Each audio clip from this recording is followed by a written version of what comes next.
खुशी का मंत्र। बहुत समय पहले की बात है। नील नदी के किनारे एक सागवान का पेड़ था। पहाड़ों से उतरती नील अपने पूरे रफ्तार से बह रही थी। अचानक पेड़ से दो पत्ते नदी में आकर गिर गए। एक पत्ता तिरछा गिरा और एक पत्ता सीधा गिरा। जो पत्ता तिरछा गिरा था वो जिद पर अड़ गया और कहने लगा कि आज चाहे जो हो जाए मैं इस नदी को रोक कर ही रहूंगा, चाहे मेरे प्राण ही क्यों न चले जाएं, मैं इससे आगे नहीं बढ़ने दूंगा। वह पत्ता जोर जोर से चिल्लाने लगा, रुक जा नील, मैं तुझे आगे नहीं जाने दूंगा। पर नदी तो बहती जा रही थी।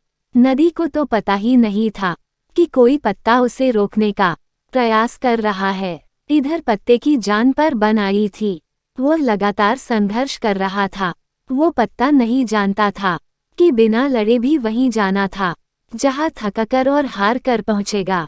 परंतु अब और तब के बीच का समय उसके लिए दुख और कलेश का समय बन चुका था। वहीं दूसरा पत्ता जो सीधा गिरा था वो नदी के बहाव के साथ बड़े मजे से बहता जा रहा था और कह रहा था, चाहे जो हो जाए मैं तेरे मार्ग में कोई भी रुकावट नहीं आने दूंगा। नदी को इस पत्ते के बारे में भी कुछ पता नहीं था। वह तो अपने धुन में सागर की ओर बहती जा रही थी। लेकिन ये पत्ता खुश और आनंदित था क्योंकि उसे तो लग रहा था कि मैं ही नदी को अपने साथ बहाए ले जा रहा हूँ।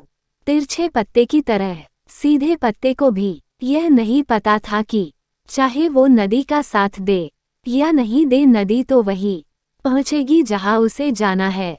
पर अब और तब के बीच का समय उसके लिए आनंद का समय बन चुका था। जो पत्ता नदी से लड़ रहा था उसके जीत का कोई उपाय नहीं था और जो पत्ता नदी के साथ बहता जा रहा था उसकी हार का कोई उपाय नहीं था।